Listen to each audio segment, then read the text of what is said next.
Hi, I'm Amanda Cloyet, and I'm here with Anthony Dorenzo, and this is JD the Snake.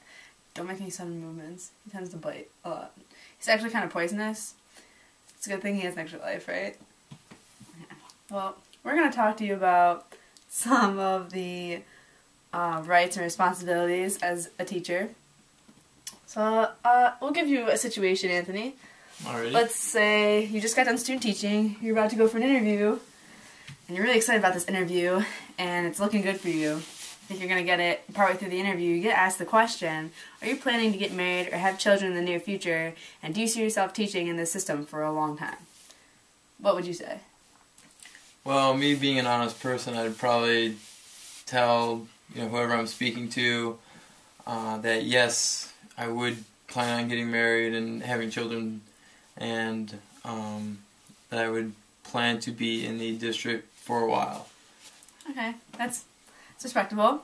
And back in the day, actually, women were always asked this, and it is actually now illegal to ask this. For men, for you probably wouldn't have gotten asked it, but women would have, and the correct answer for them would have been to say no, that they're not getting married and having children, and that they will be in the district for a long time. That would give them more of a chance to get hired. What do you think about that? I mean, I don't feel that that's fair to the women. Mm-hmm. I feel that everybody should have an equal opportunity, but I feel that the women were treated that way because they were women, and they wanted... I feel women are judged more than men. Men get away with a lot more than women. Okay. Especially back in the day. So, for our next situation, we're going to talk about sexual harassment. Let's say that you get past that question and you did answer it and you're like, I hope I made the right choice, and you see that principal got moved into your school to be the new principal for your school in the district. What would you say if she started hitting on you in the hallways and kind of making rude remarks, sexual harassment, kind of like maybe nudging you or touching you or saying things that you wouldn't like to be said to you in a professional environment? Well, if she was, coming up to me, like poking me and nudging me, I would, kind of go to her office, with the door open and explain, that this is professional. Like, while we're here in school, this is professional. If she wanted to contact me outside of school, what we do outside of school is our own business, but... Oh!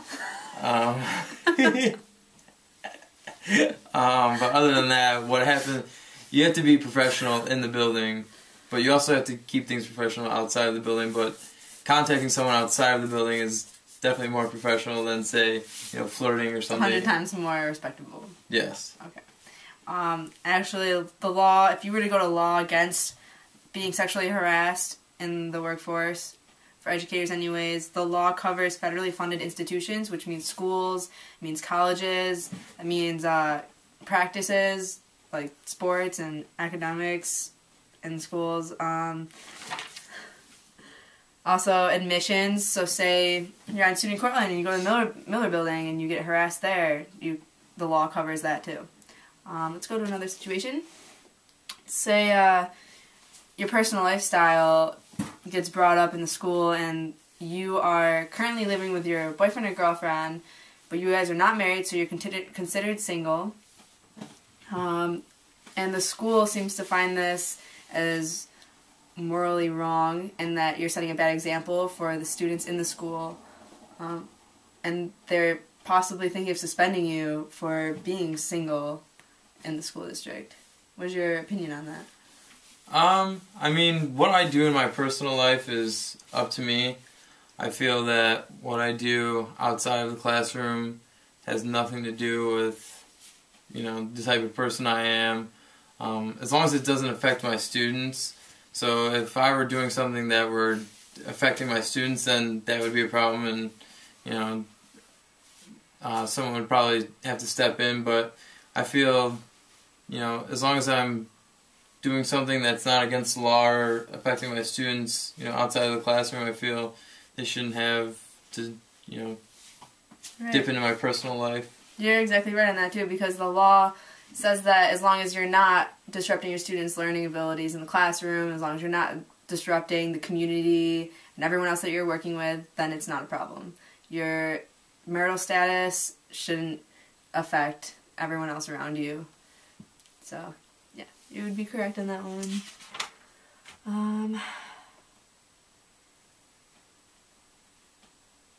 Oh, okay, so another situation. We're going to talk about academic freedom for a quick second. And let's say in history class you want to talk about a specific religion. I mean, we're phys ed teachers, so say you want to get involved in like other religions with your lessons, and you want to include almost everyone that you can and all the different ethnic backgrounds that you have in the classroom. For example, after 9/11, some parents probably thought it was not okay to educate other children on what had happened in America. What do you think about this? Do you think it's okay to just not talk about a certain religion because of a certain incident? No, I feel that all students have the right to, learn about different religions and different cultures, because making students culturally diverse will help make them a more well-rounded person, and hopefully, by learning somebody else's culture, it'll help break down those stereotypes where people aren't, they don't see themselves as higher up than another race or gender or religion. So definitely, me as an educator, I would try to incorporate a lot of diversity and different cultures into my classroom for better learning and breaking down of stereotypes. That's awesome, because according to law, you can teach about other religions and ethnic backgrounds, and you can make your classroom culturally diverse as long as you are not being obscene or disruptive, as long as your lessons are relative and it's appropriate, and you include what you're going to teach in your syllabus would be a good way to back up what you say to your students in your lessons. So as long as you stick to that, you're solid. You're good.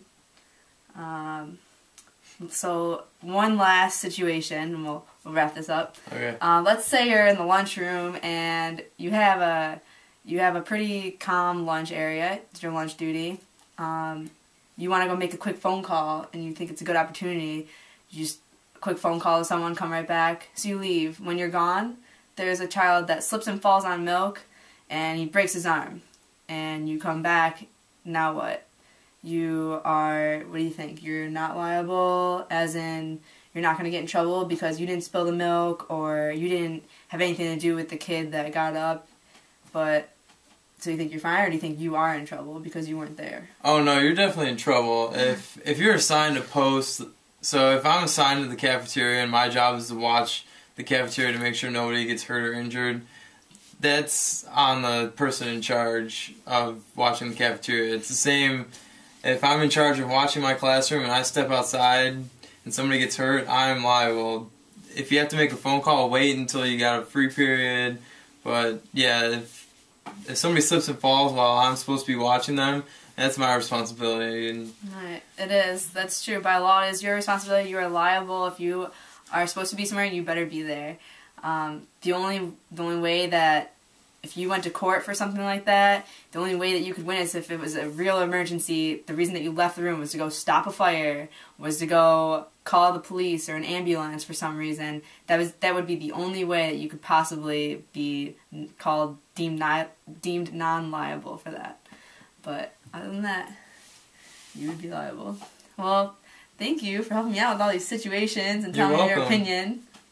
Thank you for having me. No problem.